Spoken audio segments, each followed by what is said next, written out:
경화술이 어려운 경우는 여러 가지가 있지만, 첫 번째, 안에 있는 그 내용물이 액체가 아닐 때, 즉 고형 성분이 있을 때입니다. 두 번째는 크기가 지나치게 클 때, 세 번째는 이제 악성 종양일 때 혹은 경계성 종양일 때입니다. 보통 아주 가는 바늘을 통해서 낭종을 찔러서 그 안에 있는 액체를 흡인해내는 시술이 경화술인데, 경우에 따라서는 액체와 고체가 이렇게 뒤섞여 있는 난소옥들이 있습니다. 대표적인 게 기형종이라는 종인데, 기형종이 기름과 같은 액체도 있지만 어떤 살점이라든지 머리카락, 어떨 때는 이제 뼈 조각과 같은 다양한 고형 성분들이 같이 섞여 있는 경우가 있습니다.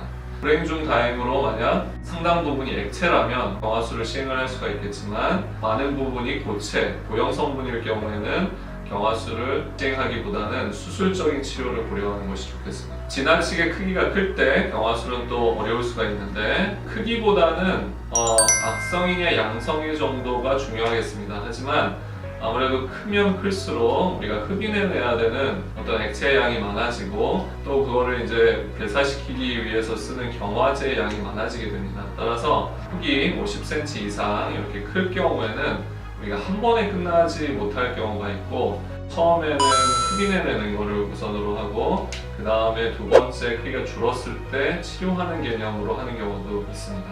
세 번째는 이제 악성 종양 혹은 이제 경계성 종양이 이제 의심이 될 텐데, 종양 표시자 검사 그리고 골반 MRI를 통해서 이 혹이 양성이 아닌 것 같은 이런 판단이 들었을 때는 가급적이면 이제 수술적인 치료를 하는 것을 권해드립니다.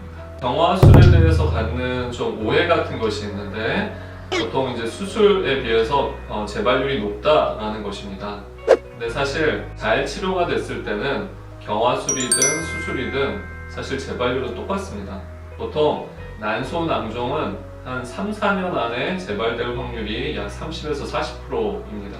그래서 경화술이 결코 재발률이 높진 않은데, 이런 오해가 생기는 이유는 보통 경화술이 한 번에 안 끝날 수는 있습니다. 그러니까 우리가 혹이 있는데 한 번 치료해서 쭉 줄어드는 양상을 봐가지고 한 두세 달 후에 끝나는지를 판단을 하게 되는데, 보통 이제 줄어들다가 멈추게 되면 그 안에 또 액체를 분비하는 세포가 있다고 판단이 되기 때문에 한 차례 정도 더 할 수가 있습니다. 즉, 한두 번 안에 치료가 다 끝나면 그 혹이 다시 커지는 일은 없습니다. 다른 곳이나 다른 쪽 난소에서 다시 생기는 것입니다. 그걸 재발이라고 합니다. 근데 이제 저희 병원 같은 경우는 보통 이제 한두 번 정도에 모든 환자의 90% 이상이 치료가 되는데, 실제적으로 논문들이라든지 어떤 연구에 의하면 경화술은 뭐 3번, 4번, 5번 이상 여러 번 치료를 해야 되는 치료로 되어 있습니다.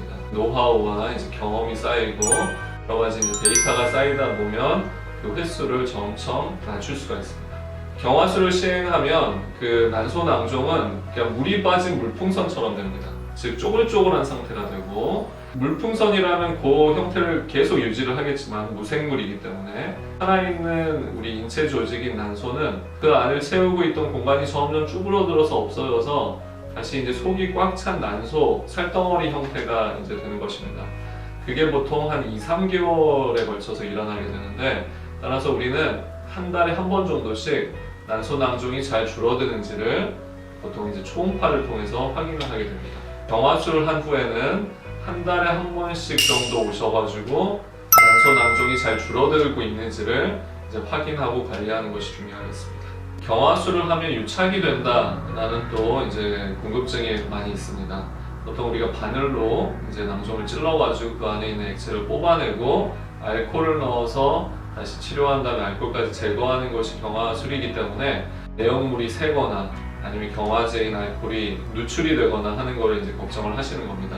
실제적으로 낭종을 채우는 물질이나 이제 알코올과 같은 경화제가 유출이 일부 됩니다만, 그걸 다 회수하는 어떤 작업을 통해서 제거를 하고, 그 다음에 이제 식염수로 세척하는 과정도 있습니다. 그렇기 때문에 이제 유착을 크게 걱정할 필요는 없습니다.